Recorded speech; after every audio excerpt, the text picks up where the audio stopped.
ऋग्वेद के मंडल नंबर 10 और सूक्त नंबर 90। अब श्लोक नंबर 16 में अंतिम ये दास व्याख्या करता है। जो देवा माने भक्तात्माएं अयगम अधूरी गलत धार्मिक पूजा के स्थान पर यज्ञ सत भक्ति धार्मिक कर्म के आधार पर यजंत पूजा करते हैं, अर्थात विधिवत साधना शास्त्र अनुकूल करते हैं।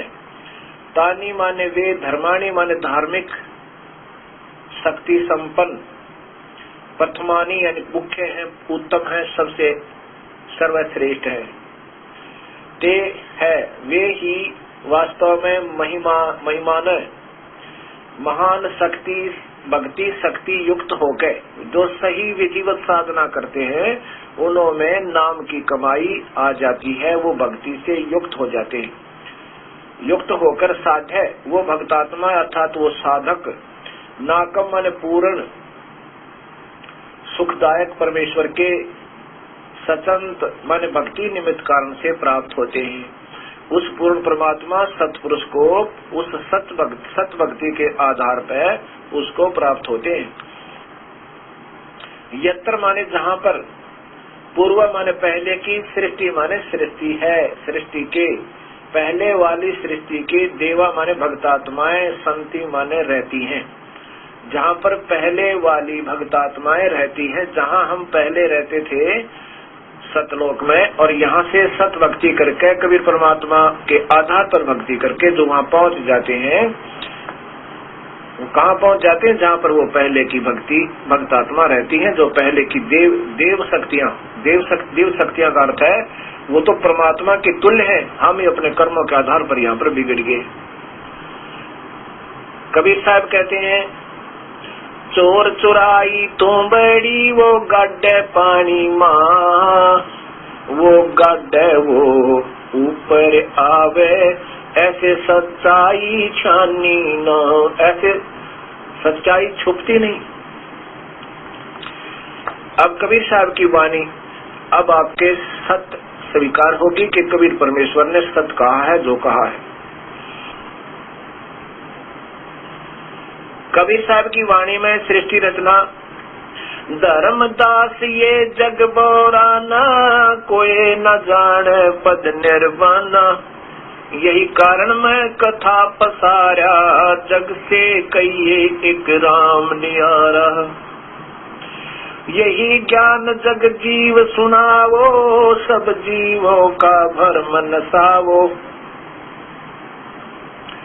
अब मैं तुमसे कहूँ चिताई, त्रिदेवन की उत्पत्ति भाई। कबीर साहब अपनी प्रिय आत्मा धर्मदास जी से कहते हैं कि धर्मदास, अब मैं तुझे दो मार्ग बताऊंगा, इसको कोई नहीं जानता, इसको कोई नहीं जानता, मैं जो आपको सत्य मार्ग बताने जा रहा हूँ। इसलिए मैंने ये तुम्हें कथा बताई, सृष्टि रचना सुनाई। क्या कहा? यही कारण मैं कथा पसारा, जग से कहिए एक राम नियारा। इसलिए मैंने ये सृष्टि रचना आपको बताई है कि वो परमात्मा इन सबसे भिन्न है। अब इन तीनों देवता ब्रह्मा विष्णु महेश का जन्म बताता हूँ, इनकी उत्पत्ति कैसे हुई। अब मैं तुमसे कहूँ चिताई, त्रिदेवन की उत्पत्ति भाई, कुछ संक्षेप कहूँ गहुराई, सब संशय तुमरे मिट जाई। अब इन तीनों देवता ब्रह्मा विष्णु महेश की उत्पत्ति आपको बताता हूँ, और जिससे आपके सब संशय निवारण हो जाएंगे।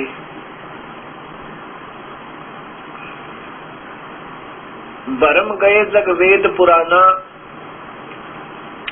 आदि राम का भेद नहीं जाना।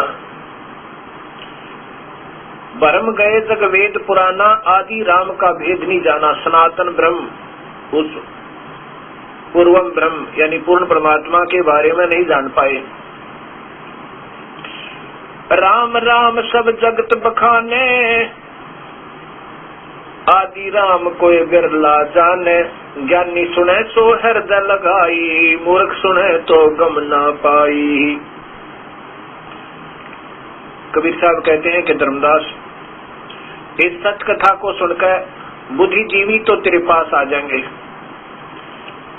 और तेरी बात को माना करेंगे और अपना उपदेश लेके उन अज्ञानी गुरुओं से पीछा छुटवा देंगे जो काल के जाल में बांधे हुए हैं अपनी मीठी मीठी बात बना के।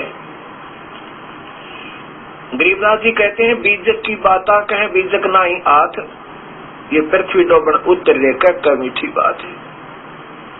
बीजक की बाता कहे बीजक ना ही पास, औरों को प्रमोद ही और अब पर जावन निराश। ये दूसरों को ज्ञान देते हैं मीठी मीठी बात बना कर, लतीफेदार कथाएं सुना के, और ऐसे उन भोली आत्मा जो दर्शक होते हैं, श्रोता होते हैं, उनसे मीठी बात बनाई, कोई अच्छी लतीफेदार कथा सुनाई और वो फिर ऐसे ताड़ी बजाते हैं। और उससे ये नादान संत अपनी सत भक्ति मार्ग दर्शन का को सत्य मान लेते हैं कि हम जो बता रहे हैं वो बहुत सही है, क्योंकि मेरी लाखों की संख्या में मेरे अनुयायी हैं, मेरी बातों को स्वीकार कर रहे हैं, और इससे ही अपनी महिमा को वो सत्य मानते हैं और अपनी भक्ति मार्ग को भी सत्य मान लेते हैं। जो अंधे की का हाथ और अंधे ने पकड़ रखा हो और पीछे लाखों की हजारों की लाइन लग जाए, एक दूसरे का हाथ पकड़े हुए जा रहे हैं, और आगे वाला अंधा जो है वो चतुर है, वो कहता आ जाओ, मुझे सब दिखाई देता है, तुम आ जाओ मेरे पीछे पीछे, चिंता मत करो। अब कोई आंखों वाला आके कहता भाई कहाँ लगा रखी है इतनी लंबी लाइन, कहाँ जा रहे हो तुम? वो पीछे वाले अनुयायी कहते हैं कि हम अपने गुरुदेव के पीछे पीछे जा रहे हैं, जो हमें रास्ता बता रहे हैं वो सही है। और वो आंखों वाला कहता ये तो तुम उधर जा रहे हो, बहुत गलत रास्ते में, और बियाबान बहुत भयंकर वन है आगे, उसमें फंस जाओगे। वो कहते नहीं, हमारे गुरुजी हैं आगे आगे, उन्होंने सही रास्ता बता रखा, हम सभी जा रहे हैं, देखो ना कितने जा रहे हैं। अब कबीर साहब कहते हैं, जग सारा रो गया रे, जिन सतगुरु वेद न जान्या, जग सारा रो गया रे, जग सारा रो गया रे, जिन सतगुरु वेद न जान्या, जग सारा रो गया रे।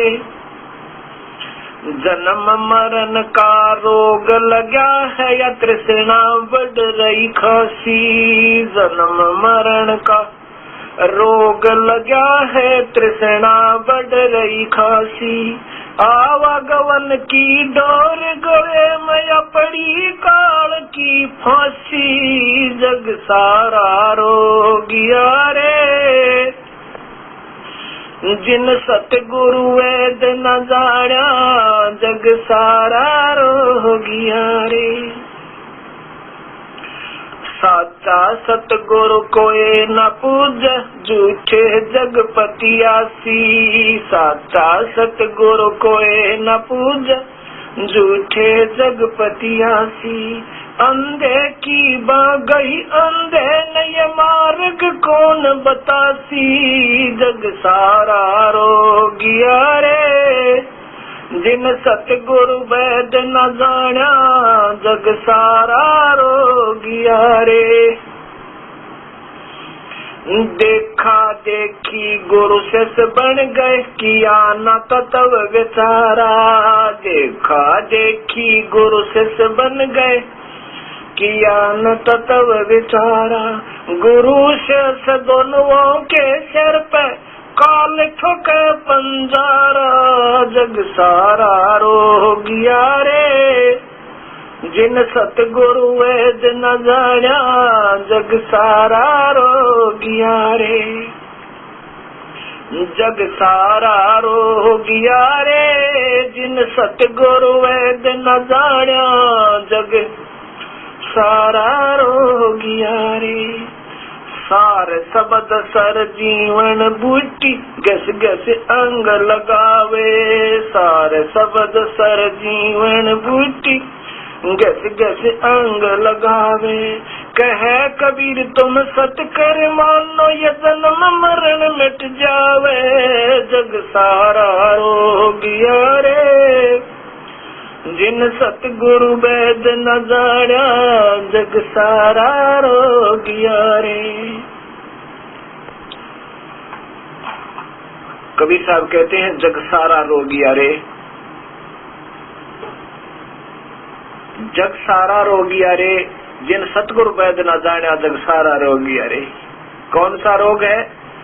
जन्म मरण का रोग लगा। ये तृष्णा बढ़ी खांसी आवागमन की, अर्थात आना और जाना। स्वर्ग गए फिर नरक गए, फिर 84 लाख योनियों में, फिर वैकुंठ गए, फिर नरक गए, फिर 84 लाख योनियों में। ये आवागमन की डोर गले में या कर्म रूपी डोर बंद रखी है, बांध रखी है काल ने, या बड़ी काल की फांसी। इस काल ने सबको फांसी डाल रखी है और ये काल स्वयं भी जन्म मरण में है। और ब्रह्मा विष्णु महेश इस काल के पुत्र हैं। और जिस शिव जी को मृत्युंजय लिखा है, जो अमर और अविनाशी, जिसने मृत्यु जीत रखी, बताओ उनका पिता भी मृत्यु में है, वो स्वयं स्वीकार करता है। और अनजानपने में गीता जी को भगवान श्री कृष्ण के मुखारविंद से बोला हुआ मानते हैं। मुख तो श्री कृष्ण जी का था, लेकिन बोलने वाली शक्ति काल था। और कृष्ण जी के ऊपर उसको इष्ट मान के कितने पंथ है गिनती नहीं। राम और श्री कृष्ण, श्री राम और श्री कृष्ण, ये भगवान विष्णु थे, यानी उन्हीं के सीधे अवतार थे। बाकी जो परशुराम आदि हैं, ये उनके वहां से भेजे हुए अपनी शक्ति लेकर आए हुए थे। वो स्वयं नहीं थे, उन्हीं का आदेश लेकर के आए थे। श्री राम और श्री कृष्ण इसको विष्णु जी का अवतार मानते हैं। और विष्णु जी को, श्री कृष्ण जी को प्रमुख मानकर, सर्वस्व मानकर, सारी सर्वशक्तिमान मान करके अभक्त आत्माओं को मार्गदर्शन करते हैं। जिसमें कौन कौन से पंथ हैं? श्री ये हंसादेश वाले बालेश्वर जी, सतपाल जी और सुधांशु जी, शिव जी को मृत्युंजय मान के, इस 3 लोग के नासवान भगवान को, जो स्वयं देवी भागवत महापुराण में स्वयं स्वीकार करते हैं कि हम तो नासवान हैं और जन्म और मरण केंद्र हैं, हम नित्य नहीं, अविनाशी नहीं है। और श्री आसाराम जी, मुरारी बापू जी। अब ये कुछ हंस जो महापुरुष हैं जिनका आज बोलबाला है। और दूसरा राधा स्वामी पंथ है। वो महिमा तो गाते हैं सतपुरुष और सतलोक और सचखंड की। उनके किसी भी संत ने सचखंड नहीं देखा और ना ही वो परमात्मा देखा कैसा है। और जिन्होंने देखा उन्होंने बताया वो आकार में है, और वेद बताते हैं वो आकार में है। आंखों देखे संत गरीबदास जी, धर्मदास जी, गुरु नानक देव जी, नामदेव जी, दादू साहब और मलुकदास जी, उन्होंने बताया कि वो सतलोक में रहने वाला कबीर परमेश्वर है, जो दुल्हा बनकर काशी में आया था। यहाँ उसने अपना अन्य रूप, अपने तेज को छुपा के और ऊपर एक चोला बनाया था नूर का। उसके एक रूम कूप के ऊपर वहां सतलोक में इतना रोशनी है उस परमेश्वर कबीर साहब की कि एक रोम कूप में करोड़ सूर्य करोड़ चंद्रमा दोनों मिला दे, उनकी रोशनी भी फीकी पड़ जावे एक रोम कूप के यानी रोशनी के तुल में। अब यहाँ देखिए, ये बताते तो वही है, लेकिन इनको स्वयं कोई दर्शन नहीं है, इसलिए फिर गोल बोल कर देते हैं। ये है महाराज दर्शन सिंह जी, ये महाराज जी कृपाल जी के शिष्य हुए। सावन सिंह के कृपाल सिंह के शिष्य ये दर्शन सिंह जी हुए। ये देखिए, इन्हीं की एक पत्रिका है ये है महाराज सावन सिंह जी, ये बाबा जयमल सिंह जी के सीधे शिष्य। इसके बाद ये देखिएगा, ये है कृपाल सिंह जी, जिन्होंने दिल्ली के अंदर आश्रम बनाया हुआ है, संत कृपाल सिंह। और तीसरे ये स्वयं है दर्शन सिंह जी, ये राजेंद्र सिंह जी हैं और ये दर्शन सिंह जी हैं, इनके राजेंद्र सिंह जी के गुरुदेव। इनसे किसी ने प्रश्न किया अमेरिका के अंदर, आत्मा अथिर परमात्मा का साक्षात्कार, ये क्या मानते हैं साक्षात्कार? इसी में देखना, इन्हीं के द्वारा क्या हम परमात्मा का साक्षात्कार कर सकते हैं? ये संत दर्शन सिंह जी के द्वारा लिखा हुआ है और दर्शन सिंह के शिष्य है, हाँ ये दर्शन सिंह है, इनके द्वारा लिखा है। अब ये देखिए, क्या परमात्मा का साक्षात्कार कर सकते हैं? Can we see the god का हिंदी रूपांतर, संत दर्शन जी महाराज से भेंट वार्ता। ये अमेरिका गए थे जब इनसे बात हुई थी। सन 1978 की प्रथम अमेरिका यात्रा के दौरान शिकागो रेडियो से प्रसारित भेंट वार्ता के आधार पर प्रश्न, क्या हम परमात्मा का साक्षात्कार कर सकते हैं? हाँ, हम इसी जीवन प्रभु का साक्षात्कार कर सकते हैं।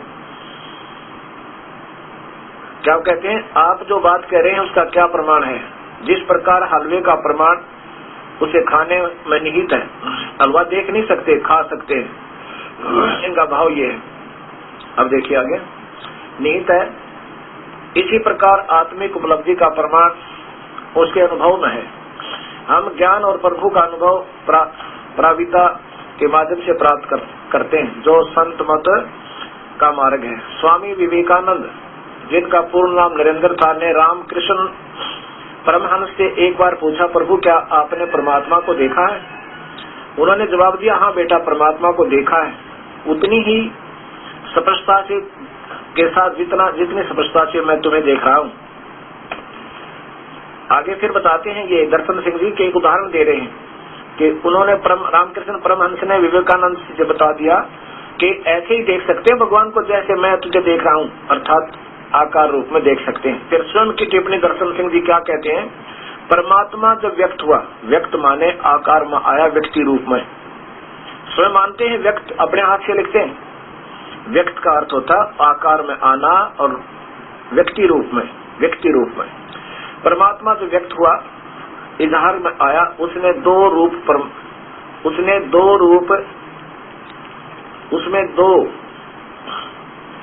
रूप परमात्मा का प्रकाश और मंडलों का राग, ये क्या मानते हैं?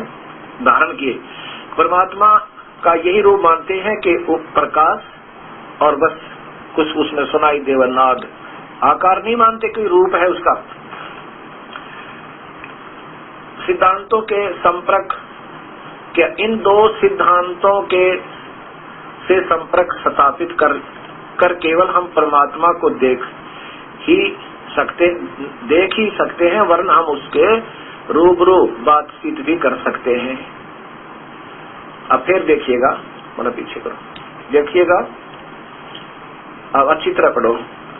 परमात्मा जब व्यक्त हुआ, उसने दो रूप, परमात्मा का प्रकाश और मंडलों का नाद, यानी उसका अब मनुष्य रूप नहीं बता रहे, केवल प्रकाश और आवाज, नाद, शब्द, इन दो सिद्धांतों के संपर्क स्थापित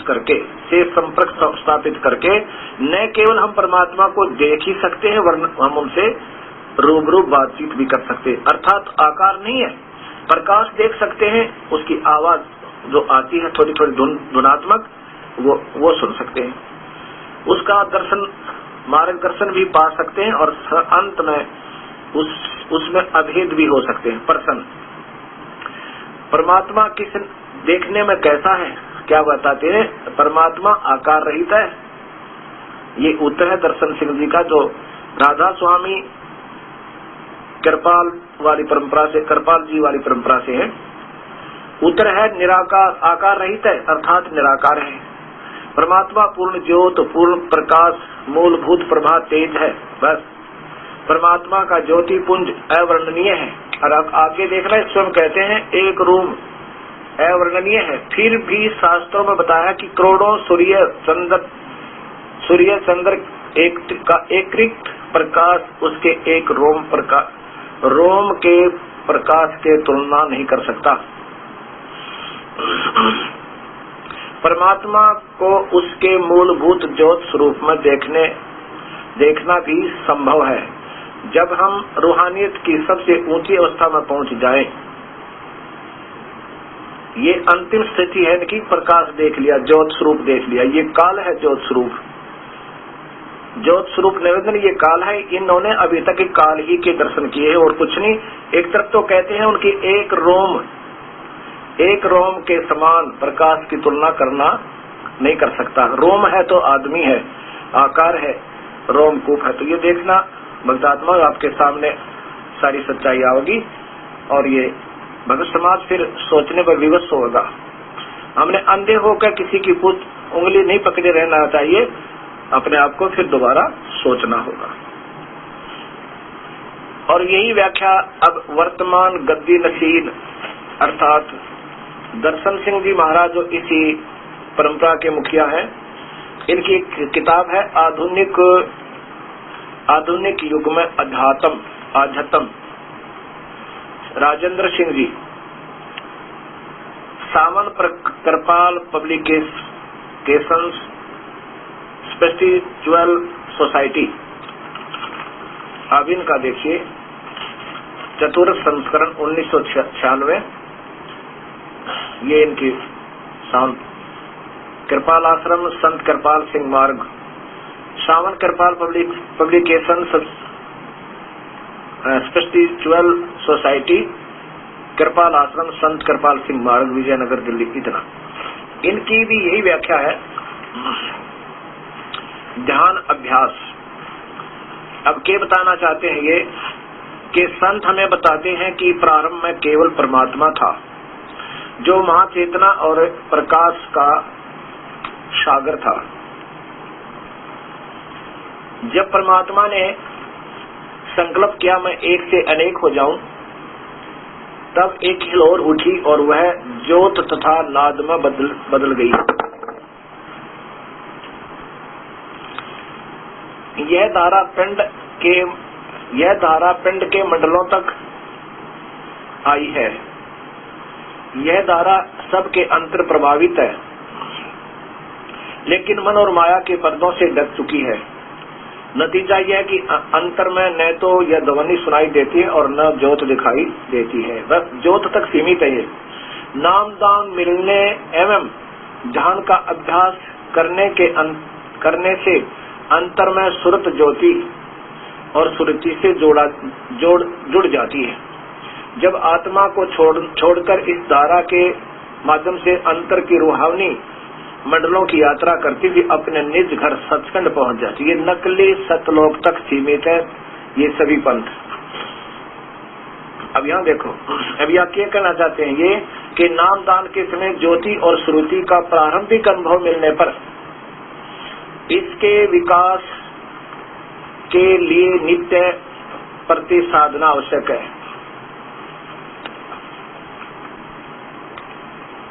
अब ये सभी पंथ चाहते तो हैं कि हम सतमार्ग दर्शन करें और समझाओ भक्ति मार्ग, परंतु ये स्वयं ही अधूरे हैं बेचारे। ये क्या बताएंगे सबको। यही काल ने कहा था कि मैं 12 पंथ नकली चलाऊंगा,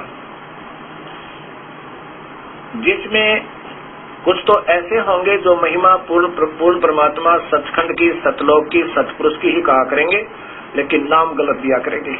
उनको पूर्ण व्याख्या नहीं होगी और लाखों की संख्या में उन भक्त आत्माओं को अपने पीछे लगा लेंगे। 12 पंथ नाम जो ले सो हमरे मुख आन समोही, काल कहता है 12 पंथ करूं मैं साजा, नाम तुम्हारा ले करूं आवाजा। काल ने कहा था कि मैं 12 पंथ नकली चालू करूंगा और पूर्ण परमात्मा, पूर्ण भगवान, ब्रह्म परब्रह्म कह करके सचखंड की महिमा सुना के वही गलत व्याख्या देते रहेंगे, नाम गलत देंगे, साधना गलत देंगे, अधूरी देंगे, और वो काल कहता मेरे मुख में आ जाओगे सारे, वो जीव मुक्त नहीं हो सकते। अब यहाँ इन्होंने क्या बताना चाहा है कि जब परमात्मा प्रारंभ में केवल अकेला था, अच्छा, फिर वो एक से अनेक होने की सोची तो कहते हैं क्या बन गया, प्रकाश और नाद बन गया, धुन। ये इनकी व्याख्या देखो, एक से एक अनेक हुआ, जब आकार में था वो तो आकार में ही अनेक हो सका है, प्रकाश तो उसकी अन्य बनाई हुई वस्तु है। और यहाँ देखो फिर कहते हैं नाम दान देते समय ज्योति और श्रुति का प्रारंभिक अनुभव मिलने पर उसके विकास के लिए नित्य प्रति साधना आवश्यक है। अब क्या बताते हैं महात्मा जी कि जब हम नाम देते हैं, जब तुम्हें ऐसे करके, ये सुनी ना कुछ आवाज, और ध्यान से देखो, ये यहाँ प्रकाश दिखा, अग्नि दिखा, ना दिखा वो भी यहाँ बदले। अच्छा, अब इसको इस नाम दे दिए तुम्हारे को, ये 5 नाम, इनका जाप करो, इससे फिर ये और ज्यादा खुल जाएगा प्रकाश। अब ये साधनाएं। और फिर पूछा कि परमात्मा कैसा है दर्शन सिंह जी से, कि परमात्मा तो आकार रहित है। और फिर कहते हैं उसका तो हम आमने सामने बात कर सकते हैं, ये काल गुप्त रूप से बात करता है, आकाशवाणी भी करता है, आदेश भी देता है, और सुन आप पुकार करोगे उसका उत्तर भी दे देगा, परंतु ये आकार में नहीं आता, ये काल है। और स्वयं कहते हैं जब ये आकार में आया, परमात्मा व्यक्त हुआ, यानी गोलमोल कर देते हैं, कोई समझ ना सके।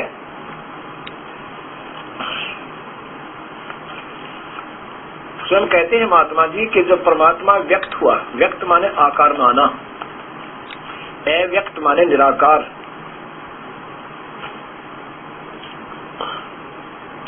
जब परमात्मा व्यक्त हुआ, व्यक्त माने आकार में आया, और फिर स्वयं कहते हैं परमात्मा आकार रहित है, निराकार है।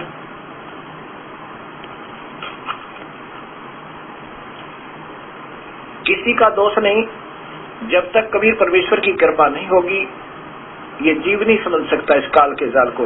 ये अकेले ही नहीं, ये पंथ, अब देखिएगा आर्य धर्म के प्रवर्तक, आर्य समाज के प्रवर्तक महर्षि दयानंद जी के द्वारा रचित अपनी सोच के आधार पर, अपने ही नियमों के आधार पर लगाई अटकलों से सत्यार्थ प्रकाश की रचना,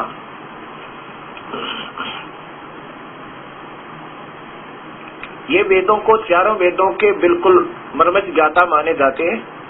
और सत्यार्थ प्रकाश महर्षि दयानंद सरस्वती,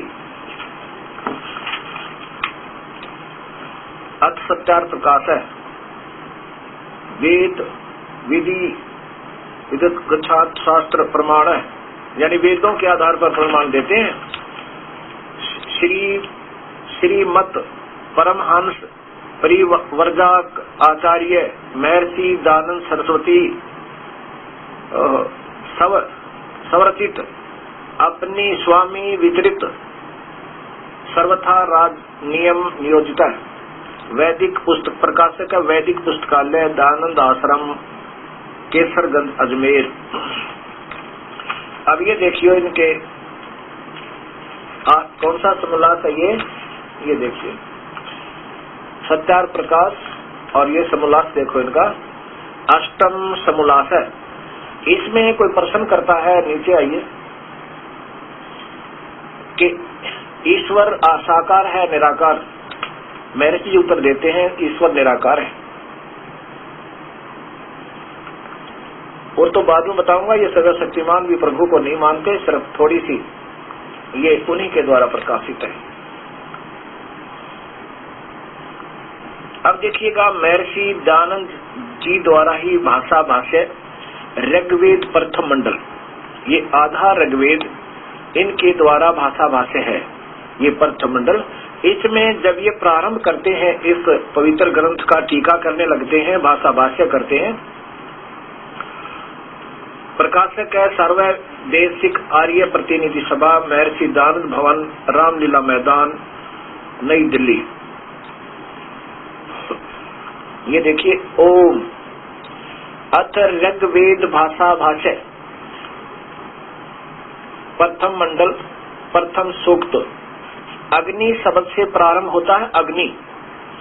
और ये देखियो नीचे विशेष व्याख्या देते हैं महात्मा जी। ये तो दो इन्होंने इस एक श्लोक की दो प्रकार व्याख्या की है कि ऐसा भी हो सकता है या ऐसा भी हो सकता है। तो विद्वान की विद्वता आप समझ लेना, जब स्वयं निर्णायक टीका नहीं कर पा रहे। आगे देखो ये क्या कहना चाहते हैं। यहाँ अग्नि शब्द के दो अर्थ करने प्रमाण है कि इंद्रम मित्रम। इस ऋग्वेद के मंत्र से यह जाना जाता है कि एक सद्ब्रह्म इंद्र आदि अनेक नाम है कि इंद्र आदि अनेक नाम तथा तम देवाग्नि। इस यजुर्वेद के मंत्र से भी अग्नि आदि नामों करके सचिदानंद आदि लक्षण वाले ब्रह्म को जानना चाहिए। अर्थात जहाँ अग्नि शब्द लिखा हो वहाँ प्रभु ही मानना चाहिए। इत्यादि सतपथ ब्राह्मणों में भी यही प्रमाण है। अग्नि शब्द ब्रह्म और आत्मा इन दोनों का वाची है। और इस प्रमाण के लिए अग्नि शब्द से प्रजा शब्द करके भौतिक और प्रजापति शब्द से ईश्वर का ग्रहण करना चाहिए होता है। अग्नि इस प्रमाण से सत्य आचरण नियमों के जो यथावत पालन करता है सो ही व्रत का आता है और इस व्रत का पति परमेश्वर है। इसलिए इस ऋग्वेद के प्रमाण के जानने वालों का सर्वज्ञ प्रकाश करने वाले विशेषण से अग्नि शब्द एक ईश्वर का ग्रहण होता है। यानी अग्नि जहाँ शब्द है वहाँ ईश्वर ही माने। और स्वयं इसी मंडल में ये देखो इन्होंने अग्नि माने परमेश्वर इसी प्रथम सूक्त में और 2 नंबर श्लोक में अग्नि माने परमेश्वर स्वयं माना है इन्होंने। ये चौथे श्लोक में अग्नि माने परमेश्वर। अब मैं आपकी इनकी रचना यजुर्वेद दिखाता हूँ। वेद बताता है परमात्मा आकार में है। ये यजुर्वेद लीजिए, ये भी स्वयं महर्षि दयानंद जी की ही रचना है। महर्षि दयानंद सरस्वती के द्वारा स्वयं ही रचित है। इसके ये प्रथम श्लोक में, प्रथम यजुर्वेद भाषा भाषा ये प्रथम श्लोक है। और इसके 15वें श्लोक में शब्द आता है अग्नेः तनुरसि।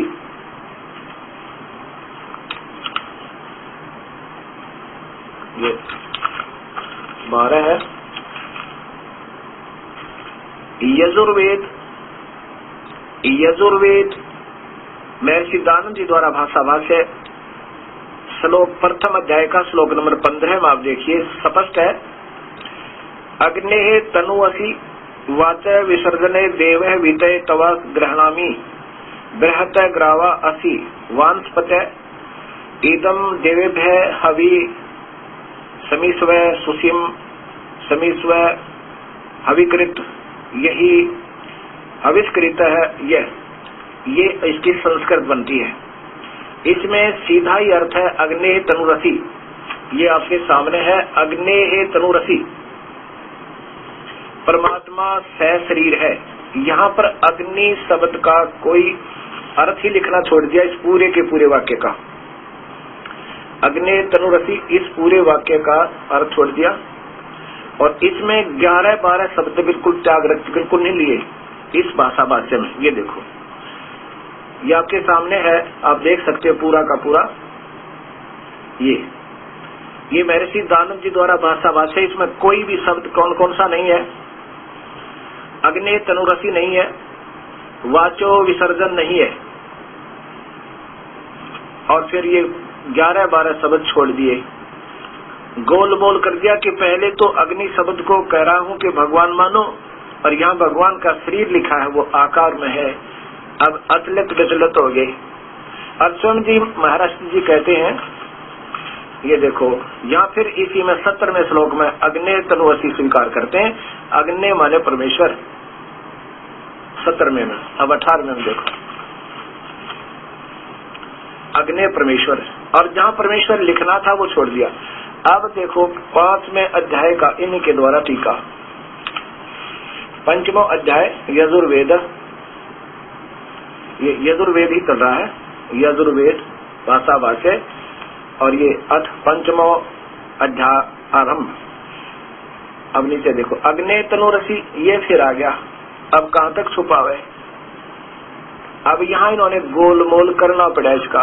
क्या लिखा, हे मनुष्यो, अग्नि तनुरसी लिखना था, भगवान सशरीर है, परमेश्वर सशरीर है, यहाँ परमेश्वर लिख देते। अग्नि, हे मनुष्यो, तुम लोग जैसे मैं हवि अग्नि, विजुली विद्युत प्रसिद्ध रूप, अग्नि के तनु शरीर के समान, तनु माने शरीर, असी माने है, और यह अग्नि के जगह परमेश्वर लिख देते। बस दूसरी बात नहीं थी, सारा ठीक हो जाता। लेकिन कैसे लिख देते, क्योंकि स्वयं फंस गए पहले सत्यार्थ प्रकाश की रचना करके। ये कालीन महापुरुषों को ऐसे फंसा लेता, विद्वान पुरुषों को, पुण्यात्माओं को, जो चाहती है समाज को कुछ दें, लेकिन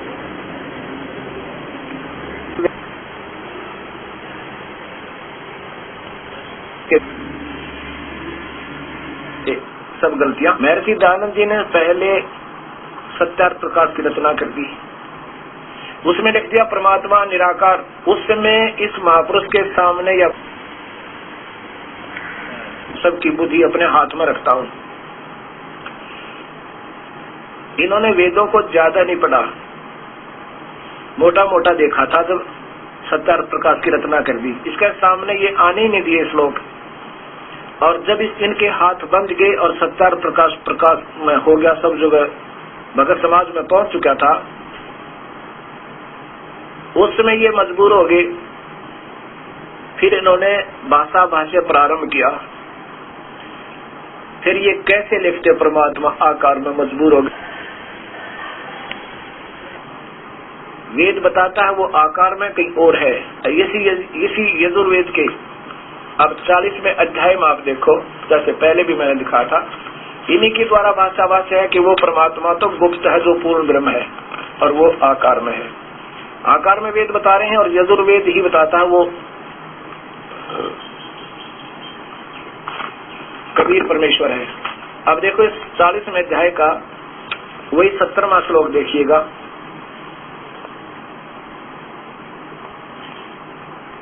हे मनुष्यों, जिस ज्योत स्वरूपी पात्रेन रक्षक मुझसे अविनाशी यथार्थ कारण के अपिहितम आच्छादित मुखम, मुख के तुल उत्तम अंग का प्रकाश किया जाता है। यह माने जो, असौ माने वह है, आदित्य,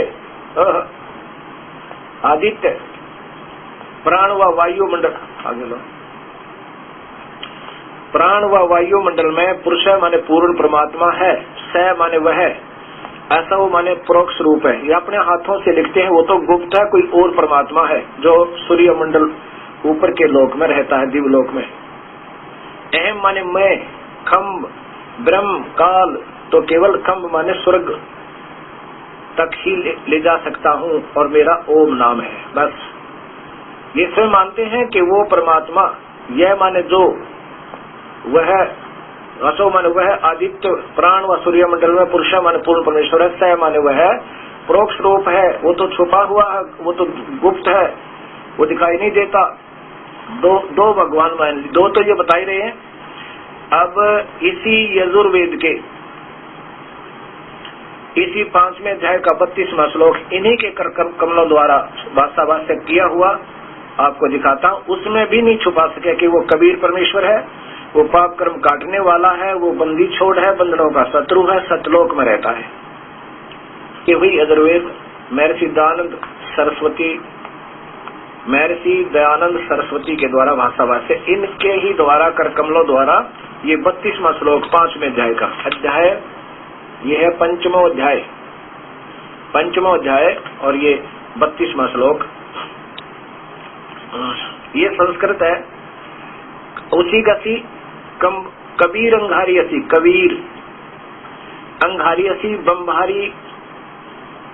बम्भारी अविस्वरसी, दो वसवान सुधन्यो असि मार्जालीय सम्राट असि सम्राट राजा धीराज कृशानु प्रसिद्ध पौमान नभो असि मर्तका मृष्टवसी अगर सूदन रत धामा असि स्वर ज्योत स्वर ज्योति। यहाँ देखो, हे जगदीश्वर, जिस कारण से आप उसी कांति मान असि माने है। अंगारी, अंगारी का अर्थ होता है पाप काटने वाला। खोटे चरण के शत्रु, जीवों का शत्रु कवि, या कवि का कांत पर जो लिख दिया, यहाँ लिख देते कबीर है। इसको कबीर समझ लो, जैसे नी अक्षर लिखेंगे निर अक्षर भी बोल सकते हैं। यजुर्वेद है उसको यजुर ही बोला जाएगा। कबीर, वो कबीर है, यहाँ ये लिखना था। आगे देखो, और ये मूल संस्कृत बता रही है वो कबीर है, ये कबीर है। इनका इन्होंने रह हटा के अक्षर लगा दिए। अब यहाँ देखिए, बमबारी माने बंधनों के शत्रु, हम उनको बंदी छोड़ कहते हैं। बमबारी, ये देखो बमबारी, बंधनों के शत्रु, इन्हीं के शब्दों में वो बंधन के शत्रु बंदी छोड़, हम उनको बंदी छोड़ कहते हैं कबीर साहब को। आगे देखो, असी है। अब यहाँ देखो, नीचे वाला दिखाना चाहता हूँ कि वो स्वयं कहते हैं वो सतलोक में रहता है। रत धामा, रत धामा सतधाम युक्त है। ये अपने करकमलों से लिख रहे हैं, वो तो सतलोक में रहता है। अब छुपा छुपा कर छिप लिए, फिर बिना छुपा उसके सवर ज्योति स्वयं प्रकाशित सतलोक में रहता है, क्योंकि इस परमात्मा का स्वयं प्रकाश है कबीर साहब का। ये नहीं बेचारे अकेले ही नहीं ऐसे विचलित है, इसी प्रकार ईसाई धर्म और मुसलमान धर्म भी विचलित है। और जबकि शास्त्रों में सत्य प्रमाण है, ये शास्त्र बिल्कुल सत्य है। अब देखो पवित्र बाइबल में, पवित्र बाइबल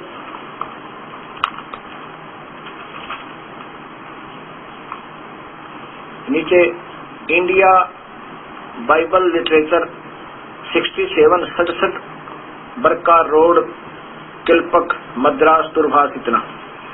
और ये कौन प्रकाशक इनके ऊपर देखिएगा, the holy Bible revised edition Hindi, पुराने नियमों की पुस्तिका सूची पत्रिका। अब इसमें क्या लिखा है कि परमात्मा ने 6 दिन में, पहले दिन में ये रचना उत्पत्ति विश्व की सृष्टि। यहाँ देखो सृष्टि का के 7 दिन, पहला दिन, पहले दिन में जो रचा, फिर नीचे देखो ये दूसरा दिन जो रचा, तीसरे दिन में जो रचा, ये ऐसा लिखा है। और ये चौथे दिन में जो रचा। अब 5वां दिन देखो, ये 5वें दिन में जो रचा। अब ये 6ठा दिन, 6ठे दिन में जो रचा। अब यहाँ देखिए नीचे को, फिर परमेश्वर ने कहा कि हम मनुष्य को सबको रचकर मनुष्य की रचना की। परमेश्वर ने कहा कि हम मनुष्य को अपने स्वरूप के अनुसार अपनी समानता में बनाएं, और वे समुद्र की मछलियों और आकाश के पक्षियों और घरेलू पशुओं और सारी पृथ्वी पर और सब रेंगने वाले जीवों पर जो पृथ्वी पर रेंगते हैं अधिकार रखें, यानी उनसे वो तगड़ा हुआ समझवान हुआ।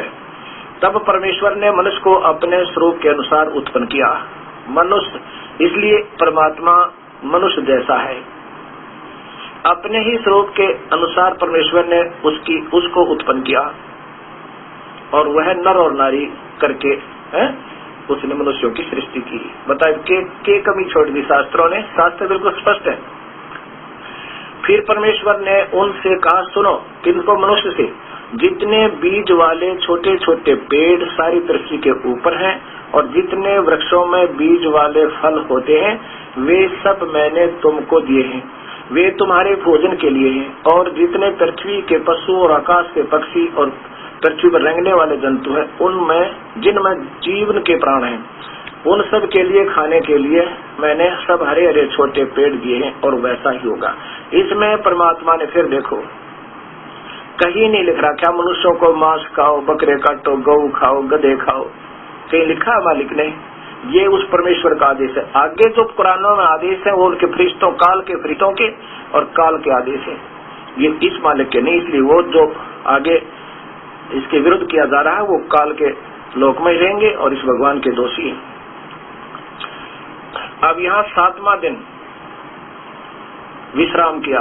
परमात्मा ने 7वें दिन ये सब कुछ रच के और समाप्त किया, अपना विश्राम किया। अब इसका मुसलमान धर्म के अंदर कुरान शरीफ एक उत्तम शास्त्र माना जाता है, वो दिखाता हूं। अब भक्त समाज देखिएगा, ये कुरान शरीफ, अब इस सत शास्त्र को देखकर पढ़कर सभी धर्मों को दोबारा सोचना होगा। ये भूलना होगा कि हम न्यारे हैं, भिन्न भिन्न है। यह हमारा प्रभु कोई भिन्न है, एक ही परमात्मा है, हम उसी के बच्चे हैं।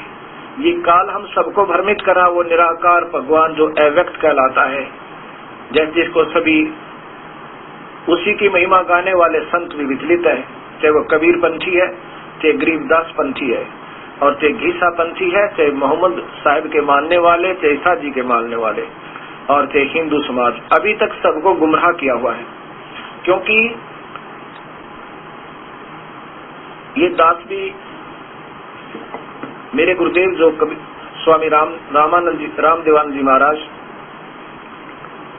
कबीर साहब के अनुयायी होते हुए गरीबदास जी, क्योंकि गरीबदास जी भी हमारे एक अनमोल रतन है, क्योंकि उनको कबीर परमात्मा ने सीधा धर्मदास की तरह आकर दर्शन दिए थे, और उन्होंने जो एक सत शास्त्र की ग्रंथ साहिब की रचना की, वो उनके अनुसार साधना करते और कराते थे, लेकिन उनकी सही नहीं सुना किसी ने। वो कहते थे लेकिन कोई मानता नहीं था। जिस दास के ऊपर ऐसा असर किया उन्होंने, ऐसी रजा बख्शी कि जो उन्होंने कहा वो सत्य मानकर फिर इनको देखा सभी शास्त्रों को, फिर ये अनमोल रतन मुझे देंगे। अब मैं पहले गरीबदास जी के अनुयायियों से बहुत मिला, वो कोई तो भागवते वासुदेव नाम देते हैं, कोई ओम नमः शिवाय। ये दास क्या एक बार पंजाब के अंदर रत्तेवाल स्थान, जो कि गरीबदास जी की परंपरा में एक परम आदरणीय हंस संत पूरी वाले हुए हैं, उनका मुख्य स्थान माना जाता है वहां पर। और वहां के उसमें प्रबंधक संत श्री ब्रह्मानंद जी वयोवृद्ध, उनकी आयु लगभग 76 से ऊपर आयु हो चुकी होगी मेरे अंदाजे से उस समय वो, और एक नंबर के संत माने जाते थे।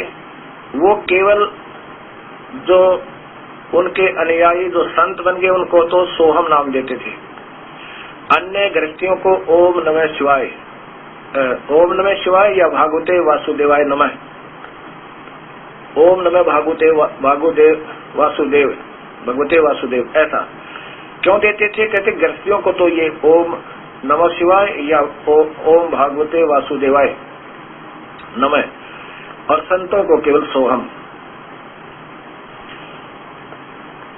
और अन्य कोई ओम और सोहम देते हैं, कोई मौखिक जाप बताता है, लेकिन गरीबदास जी कहते हैं कि ओम सोहम, ओ सोहम अक्षर खंड है भाई, और सोहम ऊपर और है सत सुकृत एक नाम, जब तक वो नहीं मिलेगा ओम सोहम बाद विवादा। तो ये अभी तक नहीं सोच पा रहे कि इस ग्रंथों में लिखा क्या है और हम करवा और कर क्या रहे हैं। हम दोषी हो रहे हैं उस परम पिता परमात्मा कबीर साहब के, और साथ में उस गरीबदास परमेश्वर तुल अंशात्मा के, जो हमें क्या बताने आए थे और हमने अब क्या शुरू कर दिया। वहां मैं क्या देखा कि श्री ब्रह्मानंद जी ने सामने तो भूरी वालों की और गरीबदास जी की मूर्ति बना रखी है, और कति अपने जहां उनका रहने का स्थान था उसके सामने शिव जी का मंदिर और मूर्ति शिवलिंग। क्या बात की। और सुबह उठे, हम रात को वहां रुके थे, मेरे पास फिल्म बनी हुई है। सुबह उठे, उठ करके सबसे पहले शिवलिंग पर जल चढ़ाया, और मेरे साथ जो भक्तात्मा सैकड़ों की संख्या में दर्शनार्थ गए थे वो आश्रमों को देखने के लिए, मुझे कहने लगे गुरुदेव ये क्या चक्कर है, आप तो कह रहे थे ये बड़े महापुरुष हैं, और ये पूज रहे शिवलिंग ने, अब क्या जवाब दे ये दास उनको। अब यहाँ फंस गए हम, कहा मैं कबीरपंथी, कहला मैं गरीबदास पंथी, और पूज्य काल को शिवलिंग जो एक बिल्कुल नासवान भगवान, और कहा परमेश्वर। फिर क्या बनाते हैं, कहते हैं गरीबदास ने लिखा है, दास गरीब दर शिव का दान, भक्ति मुक्ति जन दीन दान। अब ये मुक्ति शिवजी वाली तो हमने ना जाने कितनी बार प्राप्त कर ली है। भगवान शिव ने पार्वती जी को ये प्रथम नाम दिए थे 5, जो हम आपको 7 देते हैं। और भगवान शिव भी इतना ही अमर है, जैसे पार्वती को अमर कर दिया, जब तक शिव की आयु है तब तक पार्वती रहेगी। ये तो हम असंख्यों बार हो चुके इतने अमर। तो गरीबदास जी कहते हैं और डले ढूंढता है और पूजाएं जो तुम इधर उधर फिरते हो, किसी तीर्थ का, कोई पितर का, कोई भूतों का, इससे अच्छा तो शिव जी ने पूज लो। इससे भी थोड़ी बहुत यहाँ की सुविधा, थोड़ी बहुत आयु तुम्हारे को, यानी आयु तो नहीं बढ़ सकती, जब तक श्वास है तब तक आप रहोगे। और छोटी मोटी राहत इन अन्य पूजाओं से ठीक है, लेकिन मुक्त नहीं हो सकते, जन्म मरण नहीं मिटेगा। अब ऐसे बात उलझ रही है, और जब तक वो सही नाम नहीं मिलेगा और देने वाला अधिकारी नहीं मिलेगा, तब तक यह बात बना कोई ना। मेरे गुरुदेव ने इस दास के ऊपर वर्जा की, लाखों की संख्या में श्रेष्ठ किसी को नहीं दिया ये मंत्र, क्योंकि वो योग्य नहीं बन पाए थे। तो वो मानते ही नहीं थे, अपने हिसाब से चलते थे। महाराज जी को भी मानते थे, अन्य पूजाएं भी सारी करते थे। क्यों? क्योंकि गरीबदास पंथ में सभी कर रहे हैं, देवी भी, कृष्ण भी, माता भी, ऐसे। फिर उन महापुरुष ने, ब्रह्मानंद जी ने क्या बताया मुझे, हमारी कैसेट में रिकॉर्ड है, वीडियो कैसेट में, कि यहाँ पर पंजाब के मुख्यमंत्री, उसमें श्री बेअंत सिंह जी से थे, वो आए और श्री भागवत का सप्ताह प्रारंभ किया। ब्रह्मानंद जी कहते हमने श्री भागवत का, श्रीमद् भागवत सुधा सागर का सप्ताह प्रारंभ किया। तो उसके प्रारंभ पर मुख्यमंत्री चंडीगढ़ से हेलीकॉप्टर से आए, और जो भोग पड़ा 7वें दिन तो भी हेलीकॉप्टर से आए। बताओ, अब ये महात्मा और कबीर पंथी यानी गरीबदास जी का नाम पाठ करें देवी भागवत, इसका श्रीमद् भागवत का, केवल कृष्ण जी ताई का, विष्णु जब तक की महिमा का गुणगान कर रहे हैं पूरे पंजाब में। ये दास कौन कहा है, 100 वहां पर आश्रम है, लेकिन केवल काल तक की पूजा, सोहम जाप अमर नहीं भाई। कबीर साहब कहते हैं सोहम सोहम जप मरे व्यर्था जन्म गवाया, और सार शब्द मुक्ति का दाता वाह का भेद नहीं पाया। एक भक्त ने कहा कि गरीबदास जी ने कहा कि सतगुरु सोहम नाम दे गुर्ज बिरज विस्तार, और बिन सोहम सीधे नहीं वो मूल मंत्र निसार। यही तो वो बात है, समझेंगे तब बात बनेगी। सबसे पहले ओम नाम चलेगा, ये पार ब्रह्म की यानी ब्रह्म की कमाई है ओम नाम से, इसको यहाँ छोड़ देंगे। फिर ऊपर की जो पार ब्रह्म की कमाई है, और वो भी अधिकारी संत देव है, ये कोई भी नहीं दे सकता इसको। जो कृष्ण को पार ब्रह्म मानने वाले और सोहम मंत्र देते हैं, वो तो वैसे ही नहीं, वो तो तहसीलदार होकर, तहसीलदार भी नहीं कह सकते उनको, और मोर मारा मुख्यमंत्री की। तो ये तो अनजानपना वो कर सकते जो कुछ भी नहीं है, सिर्फ ढोंगी है। जिनको ज्ञान होगा वो सोहम मंत्र नहीं दे सकते, उनको अधिकार ही नहीं है देने का। अब यहाँ क्या बात है कि जैसे हमने नलका लाना है, हैंडपंप लगाने के लिए बोकी मारनी पड़ेगी, तो ये सोहम मंत्र, इसका 2 प्रकार से जाप है, और जो सो बाहर हम अंदर, ये तो मूर्खता का प्रमाण है, ऐसा जाप नहीं है इसका। अब इसके भी 2 टुकड़े कर दिए थे, व्यर्थ वैसे ही हुआ। अब क्या होता है कि जैसे सो अहम मैं वो हूँ, इस विष्णु जी का उपासक इस नाम का जाप करता है, विष्णु लोक में चला जाएगा, और शिव जी का उपासक शिवोहम तो उस शिवलोक में जाएगा, अगर वो देने वाले पूरे सच्चे गुरु तो नाम प्राप्त होगा, तो इन नकलियों से नहीं। और दूसरे जो पूरे परमात्मा सतपुरुष के नुमाइंदे संत से ये मंत्र मिलेगा, तो पर ब्रह्म का ऋण मुक्त होगा। पार नहीं हो सकते, पार होने के लिए वो सार नाम, सार शब्द अवश्य लेना होगा। जैसे हैंडपंप लगा रहे हैं, ये तो वो सतनाम का काम है, सतनाम जिसे हम कहते हैं, ओम मंत्र और साथ में एक और मंत्र, ये सतनाम हो गया। और सतनाम ने हमें पहुंचा दिया, जैसे हैंडपंप की पाइप डालते डालते पानी तक पहुंच गई। अब ऊपर मशीन चाहिए, वो मशीन नहीं, हैंडपंप नहीं है तो वो सब व्यर्थ है। ऐसे ये 3 नाम का मंत्र है। इसका वेद प्रमाण देते हैं, गीता प्रमाण देती है 17 में गए का 23वां श्लोक। ओम तत्सत इति समर्थः ब्रह्मणे इति समर्थः ब्रह्मणे त्रिविधः। ये 3 मंत्र का जाप और 3 ही प्रकार से इसका सिमरन है। 3 ही प्रकार से सिमरन, एक तरह का सिमरन नहीं है इस 3 मंत्र का। ये उस परमात्मा के पाने का सही रास्ता है। और पूरा यानी सबसे पहले विद्वान पुरुष इसी की विधि से जाप करते थे। ओम तो सीधा ही है, ये तो ब्रह्म जाप है, इससे नीचे का कोई मंत्र नहीं है।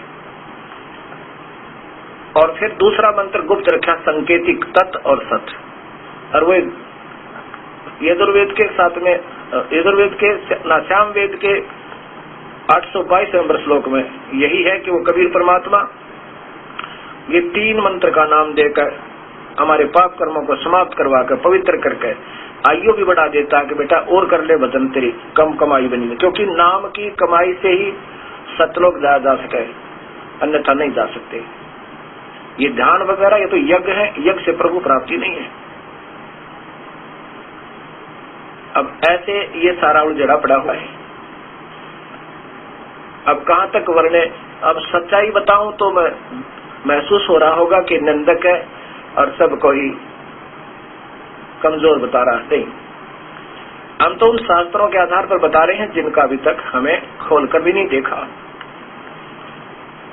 एक भक्त का पत्र है मेरे पास कि हम भी छुड़ाने जाते हैं जहाँ गरीबदास जी का आविर्भाव हुआ था, और हमारे पास एक पत्रिका आई है वहां के प्रबंधकों की। उन्होंने कहा कि जो छुड़ाने नहीं जाएगा वो मुक्त नहीं हो सकता। मिले आदमियों, यह तो बीमारी काटी थी परमात्मा स्वरूप संत गरीबदास जी ने। क्या वहां पर क्या है छुड़ानी में, जहां पर ये परमहंस परमात्मा तुल्य उस कबीर साहिब की पुण्य आत्मा गरीबदास जी का आविर्भाव हुआ, जन्म हुआ। फिर वो अपनी महिमा लीला सत्ज्ञान देकर के चले गए। उनके देहांत के बाद वहां एक पत्थर की मूर्ति बना दी जहां उनका शरीर अंतिम संस्कार किया था। सिर्फ ये यादगार बनाई थी कि यहाँ ये परमेश्वर तुल्य संत, ये महान आत्मा रही थी। अब जब वो स्वयं वर्तमान में रहते थे, विद्वान थे, उस समय कोई आता था, उन्हें बताते थे, भक्ति विधि बताते थे, नाम देते थे और कल्याण करते थे। अब वो मूर्ति, वो छुटानी में रखी हुई मूर्ति, वो गरीबदास जी वाला काम कभी नहीं कर सकती। वैसा ही संत ढूंढना होगा जैसे कोई शेर की पैड़ को, पंजे को, शेर के पैर के निशान को, पंजे के निशान को दबा दे, रूढ़ स्मारक बना दे। और कोई पूछे यहाँ क्या बना रखा, कि यहाँ शेर था, ये शेर का चिन्ह है। फिर अब शेर तो नहीं है वहां पे, शेर के चिन्ह और शेर जैसा काम नहीं कर सकता। ऐसे ही कोई वैद्य की मूर्ति बना ले जो बहुत अच्छा वैद्य था और खूब वहां पर सबके नब्ज देख के और दवाई देता था, बताता था बेटा ऐसे रहनी करना, ऐसे परहेज रखना, सुबह ये पुड़िया खाना, शाम को ये खाना, फिर आना और फिर दिखाना। अब वो वैद्य की मूर्ति उस वैद्य वाला काम नहीं कर सकती। वो तो वो लालची लोग अपनी रोजी रोटी के लिए रख सकते हैं कि ये वही वैद्य है, वही काम करेगा, यहाँ आएगा तो उसके सारे रोग कटेंगे, नहीं तो नहीं कटेंगे। नहीं, वैसा ही वैद्य ढूंढना होगा चाहे कहीं मिले। इसी प्रकार वो संत ढूंढना होगा जो उसी के पद चिन्हों पर चल रहा है, जिसके जो उन्हीं का कृपा पात्र है, उसी परमेश्वर की रजा जिस हंस पर है और उसके पास पूर्ण शक्ति, वो पूर्ण मंत्र है और उसी की रजा से वो जीव मुक्त कर सकता है। अन्य तो ये असंख्य जन्म हो गया हमने ये नाटक करता नहीं। अब जिन संतों को पता भी लग जाएगा कि हम वास्तव में अधूरे हैं, अब उनकी प्रभुता नहीं आन दे। वे प्रभुता भी काल का प्रथम मतलब बहुत जबरदस्त जाल है, यह मान बढ़ाई नहीं छूटे। रामानंद जी 104 साल के महात्मा जिसके लाखों शिष्य थे, 1400 तो ऋषि बना रखे थे, 1484 शिष्य हो गए फिर। और वेदों के मर्मज्ञ ज्ञाता वो 5 साल के कबीर परमेश्वर के सामने जो सत्य ज्ञान का पता चला, उसी दिन समर्पण कर दिया। और क्या कहा,